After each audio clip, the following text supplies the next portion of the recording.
Hello students, welcome back to my new YouTube channel JK tutorials. আমি তোমাদের জজিস sir. আজকে মাধ্যমিক স্টুডেন্টসদের জন্য আবারও একটি নতুন ভিডিও নিয়ে চলে এসেছি। তোমরা ভালো করেই জানো, তোমাদের সুবিধার্থে আমি ক্লাস 10-এর এই ফিজিক্যাল সায়েন্সের সাজেশন সিরিজটি শুরু করেছি, যেখানে আমি ফিজিক্যাল সায়েন্সের প্রতিটি অধ্যায় থেকে যে প্রশ্নগুলি এবছর 2026-এর মাধ্যমিকের জন্য গুরুত্বপূর্ণ সেটা নিয়ে আলোচনা করছি। তো আজকে আমি তোমাদের ফিজিক্যাল সায়েন্সের চ্যাপ্টার 8 পর্যায় সারণীর যে প্রশ্নগুলি এবছর 2026-এর মাধ্যমিকের জন্য খুবই গুরুত্বপূর্ণ সেগুলো নিয়ে আলোচনা করব। তো ভিডিও শুরুতে আমাদের ভালো করে জেনে নিতে লাগবে যে এই অধ্যায়টি থেকে মাধ্যমিক পরীক্ষায় কত মার্কসের প্রশ্ন আসে। তোমাদের সুবিধার্থে আমি একটি মার্কসের তালিকা তুলে ধরেছি, যেখানে তোমরা দেখলে ভালো করে বুঝতে পারবে এই যে আমাদের পর্যায় সারণী ও মৌলদের ধর্মের পর্যায়বৃত্ততা, এই অধ্যায়টি থেকে মোট 6 মার্কসের প্রশ্ন পরীক্ষায় আসে। গ্রুপ এ থেকে একটি প্রশ্ন 1 মার্কসের, গ্রুপ বি থেকে আমাদের 1 মার্কসের 2টি প্রশ্ন এবং গ্রুপ ডি থেকে 3 মার্কসের একটি প্রশ্ন, মোট 6 নম্বর। এর আগে আমি পরিবেশের জন্য ভাবনা, গ্যাসের আচরণ, তাপের ঘটনাসমূহ, আলো, চলতড়িৎ, পরমাণুর নিউক্লিয়াস, এই প্রতিটি অধ্যায়ের উপর যে প্রশ্নগুলি এবছর 2026-এর জন্য খুবই গুরুত্বপূর্ণ সেটা নিয়ে আলোচনা করে দিয়েছি। তোমরা যদি ভিডিওগুলি না দেখো, অবশ্যই আমার প্লেলিস্টে গিয়ে ভিডিওটি দেখে নিও। তো চলো আজকে আমাদের পর্যায় সারণী থেকে যে প্রশ্নগুলি গুরুত্বপূর্ণ সেটা শুরু করা যাক। প্রথম যে প্রশ্নটি এই অধ্যায় থেকে তোমাদের করতে লাগবে, ফার্স্ট হলো পর্যায় সারণী কাকে বলে। সেকেন্ড, আর্গনের পারমাণবিক গুরুত্ব 39.94, পটাশিয়ামের পারমাণবিক গুরুত্ব 39.1 তুলনায় বেশি হলেও মেন্ডেলিভ তার পর্যায় সারণীতে পটাশিয়ামের আগে আর্গনকে স্থান দিয়েছে কেন? 3 নম্বর, মেন্ডেলিভের পর্যায় সারণীর ত্রুটিগুলি উল্লেখ করো। 3 নম্বরের জন্য এই ধরনের প্রশ্নগুলি খুবই গুরুত্বপূর্ণ। ত্রুটি। 4 নম্বর, মেন্ডেলিভের পর্যায় সারণীতে উপশ্রেণী কী, উদাহরণ দিয়ে বুঝিয়ে দাও। 5 নম্বর, মৌলের শ্রেণীবিন্যাসে বিজ্ঞানী লোথার মেয়ারের অবদান মূল্যায়ন করো। তারপর 6 নম্বর প্রশ্ন আমাদের, ডোবেরায়ানের ত্রয়ী সূত্রটি লেখো। মোজেলের পরীক্ষা গুরুত্বপূর্ণ সিদ্ধান্ত কী? পর্যায় সারণীর ক্ষেত্রে এই সিদ্ধান্তের গুরুত্ব কী? এই প্রশ্নটা স্টুডেন্টস খুবই গুরুত্বপূর্ণ এবছরের পরীক্ষার জন্য। মোজেলের পরীক্ষা আমাদের এবছর ভালো করে দেখে যেতে লাগবে। এবছর এই প্রশ্নটা আসার চান্স খুবই বেশি। 7 নম্বর, শ্রেণী ও পর্যায় কী? আধুনিক পর্যায় সারণীতে কয়টি শ্রেণী ও কয়টি পর্যায় আছে? 8 নম্বর, ইউরেনিয়ামত্ব মৌল বলতে কী বোঝো, উদাহরণ দাও। এর 2টি বৈশিষ্ট্য লেখো। 9 নম্বর, হ্যালোজেন মৌল কোনগুলি? এদের এরূপ নামকরণ হওয়ার কারণ কী?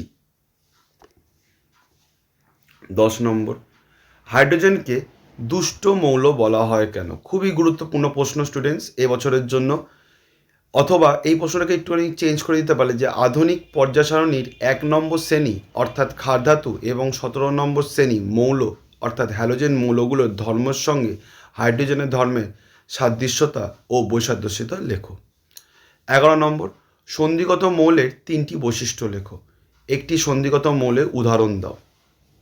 12 নম্বর, মৌলসমূহের পর্যায়বৃত্ত ধর্ম বলতে কী বোঝো? এটি উদাহরণ সহ লেখো। একটি ধর্মের উল্লেখ করো যেটি মৌলের পর্যায়বৃত্ত ধর্ম নয়। তারপর, নিষ্ক্রিয় মৌল কোনগুলি? এদের মধ্যে কোনটি রাসায়নিকভাবে সবচেয়ে সক্রিয়? নোবেল গ্যাসগুলি নিষ্ক্রিয় হয় কেন? কারণ ব্যাখ্যা করতে লাগবে। যে আমাদের লাস্ট অরবিটালে আমাদের যোজ্যতা কক্ষে 8খানা ইলেকট্রন থাকে, তো এদের পুরো অরবিটালটা ফুল থাকে, তো ওই ব্যাপারটা তোমাদের পুরো লিখতে লাগবে। 14 নম্বর, সেতু মৌল বা মুদ্রা ধাতু, সন্ধিগত মৌল, চারকোলোজেন মৌল, ক্ষার মৃত্তিকা ধাতু ও ক্ষার ধাতু কোনগুলি? এদের এইরূপ নামকরণ করার কারণ কি? মানে এখান থেকে যে কোনো একটা টপিক তুলে তোমাদের প্রশ্ন দিতে পারে। আমি যেগুলো আসার সম্ভাবনা আছে সেগুলো আমি সবকটাই দিয়ে দিয়েছি। তোমাদের এই পার্টটা পুরোটা দেখে যেতে লাগে ভালো করে। নেক্সট দেখো 15 নম্বর প্রশ্ন বলছে, কোনো মৌলের তড়িৎ ঋণাত্মকতা, তারপর আয়নাইজেশন শক্তি, পারমাণবিক ব্যাসার্ধ, জারণ ও বিজারণ ধর্ম বলতে কী বোঝো? পর্যায় বরাবর এবং শ্রেণী বরাবর এর কি পরিবর্তন হয়, মানে ডান দিক থেকে বাঁ দিকে বা উপর থেকে নিচের দিকে নামলে এদের বাড়ে না কমে, তোমাদের এই জায়গাটা পুরো ক্লিয়ার থাকতে লাগবে। কোনো মৌলের আয়নাইজেশন শক্তি সর্বোচ্চ। 16 নম্বর, মেন্ডেলিফের পর্যায় সূত্রটি বিবৃত করো। মেন্ডেলিফের পর্যায় সারণী থেকে আধুনিক পর্যায় সারণীর মূলগত প্রভেদ কোথায়? দীর্ঘ পর্যায় সারণীর তৃতীয় পর্যায়ের শেষে মৌলটির নাম ও সংকেত লেখো। মৌলটির যোজ্যতা কত সেটাও লেখো। 18 নম্বর প্রশ্ন, এরকম টাইপের প্রশ্ন পরীক্ষা সাধারণত দেয় আমাদের, যে নির্দেশ মতো সাজাও। দীর্ঘ পর্যায় সারণী গ্রুপ 1-এর অন্তর্গত সোডিয়াম, পটাশিয়াম, লিথিয়াম, রুবিয়ামকে পরমাণুর ব্যাসার্ধ ক্রম অনুযায়ী ও আয়নাইজেশন শক্তি ঊর্ধ্বক্রম অনুযায়ী সাজাও। বা গ্রুপ 16-এর অন্তর্গত SO/TE, SE-কে তড়িৎ ঋণাত্মকতার ঊর্ধ্বক্রম অনুযায়ী বা পারমাণবিক ব্যাসার্ধ নিম্নক্রম অনুযায়ী বা তড়িৎ ঋণাত্মকতার ঊর্ধ্বক্রম এবং আয়নাইজেশন শক্তি নিম্নক্রম অনুযায়ী সাজাও। বা এরকম টাইপের প্রশ্ন, যে গ্রুপ 2-এর অন্তর্গত CABE, SR/NG বিজারণ ক্ষমতার নিম্ন রূপ, মানে বিজারণ ক্ষমতার নিম্নক্রম অনুযায়ী সাজাও। বা lithium, barium, boron, carbon, fluorine, এই মৌলগুলো রয়েছে, এদের পারমাণবিক ব্যাসার্ধ ও তড়িৎ ঋণাত্মকতা ক্রম অনুযায়ী এদেরকে সাজাও। এরকম টাইপের প্রশ্ন স্টুডেন্টস আমাদের পরীক্ষায় খুব ভালো করে যেতে লাগবে। টেস্ট পেপারে এরকম টাইপের প্রশ্ন প্রচুর রয়েছে এবং সাধারণত এই চ্যাপ্টার থেকে আমাদের এরকম টাইপেরই প্রশ্ন দেয়, ডাইরেক্ট প্রশ্ন সেরকম অতটা আসে না। তারপর হ্যালোজেন মৌলগুলি নিম্নলিখিত ধর্মগুলি বিচারে ঊর্ধ্বক্রমে সাজাও। পরমাণু আকার, আয়ন শক্তি, জারণ ক্ষমতা ও তড়িৎ ঋণাত্মকতা। 20 নম্বর প্রশ্ন, যেটা এখান থেকে করতে লাগবে তোমাদের, ABC মৌলগুলোর পারমাণবিক সংখ্যা যথাক্রমে 3, 11, 19। মৌল 3টি পর্যায় সারণী কোন শ্রেণীতে অবস্থান করে? কোন মৌলের পরমাণুর আকার সবচেয়ে বেশি? এদের মধ্যে কোনটি ধাতব গুণ সবচেয়ে বেশি? বি এর সঙ্গে ক্লোরিনের বিক্রিয়ায় সমযোজী না তড়িৎযোজী যৌগ উৎপন্ন হয়? এরকম টাইপের প্রশ্ন, কনসেপচুয়াল প্রশ্ন আমাদের ভালো করে তৈরি করে দিতে লাগে পরীক্ষার জন্য, কারণ এরকম এখন প্রশ্নের প্যাটার্ন চেঞ্জ হচ্ছে। তো আমাদের ডাইরেক্ট প্রশ্ন সাধারণত হবে না বা হয় না।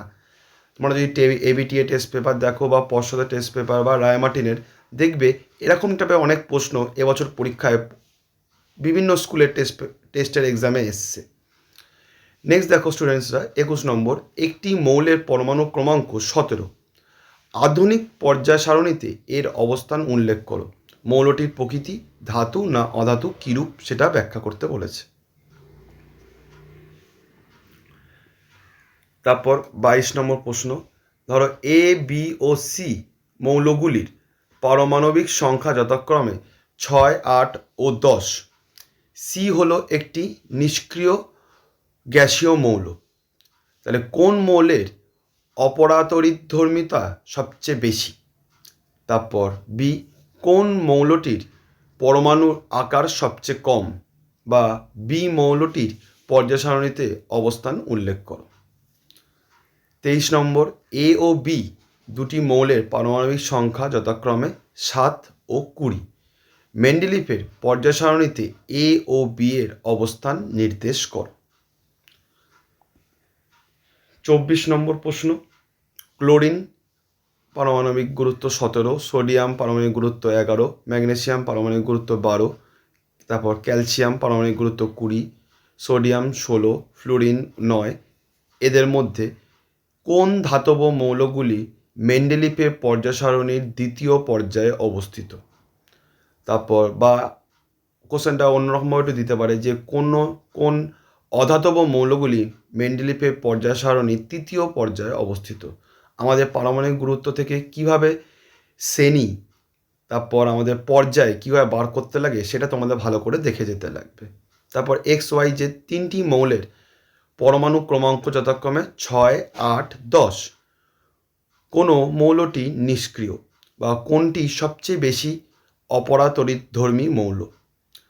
বা এখান থেকে এই প্রশ্ন দিতে পারে কোনটি বিচরণ ধর্ম সবচেয়ে বেশি। তো এরকম টাইপের প্রশ্ন প্রজাস্বাম্য থেকে সাধারণত পরীক্ষায় আসে। তো তোমাদের আমি বলবো, তোমাদের সুবিধার্থে আমি 25টি প্রশ্ন এই অধ্যায় থেকে রেখেছি ডিফারেন্ট টাইপের, যেরকম যে প্রশ্ন এবছর পরীক্ষা আসার সম্ভাবনা রয়েছে প্রত্যেকটা টাইপ আমি এর মধ্যে কভার করে দিয়েছি। তোমরা পরীক্ষার আগে সময় খুবই কম, এই করার জন্যে তোমরা এরকম টাইপের প্রশ্ন বারবার করে প্র্যাকটিস করো, দেখবে পরীক্ষায় এরকম টাইপেরই প্রশ্ন তোমরা পাবে। আজকে ভিডিওটা এতটা পর্যন্তই। যদি ভিডিওটি তোমাদের ভালো লেগে থাকে তাহলে আমার এই নতুন চ্যানেলটিকে লাইক এবং সাবস্ক্রাইব করে দিও এবং তোমাদের বন্ধুদের মধ্যে শেয়ার করে দিও। যদি তোমরা এই পিডিএফটি ডাউনলোড করতে চাও তাহলে আমি এই ভিডিও ডেসক্রিপশান বক্সে আমি আমার টেলিগ্রাম চ্যানেলের লিঙ্কটি দিয়ে দেবো। তোমরা সেই টেলিগ্রাম চ্যানেলে সরাসরি যুক্ত হয়ে আমার এই পিডিএফটি ডাউনলোড করে নিতে পারো। ভিডিওটি কেমন লাগলো অবশ্যই কমেন্টে জানিও। যদি তোমাদের মনে হয় যে কোনো প্রশ্নের উত্তর তোমাদের অজানা আছে বা বুঝতে পারছো না কীভাবে লিখবে, অবশ্যই আমাকে কমেন্টে জানিও, তাহলে আমি সেই প্রশ্নের উত্তরগুলো নিয়ে একটা নতুন ভিডিও বানাবো।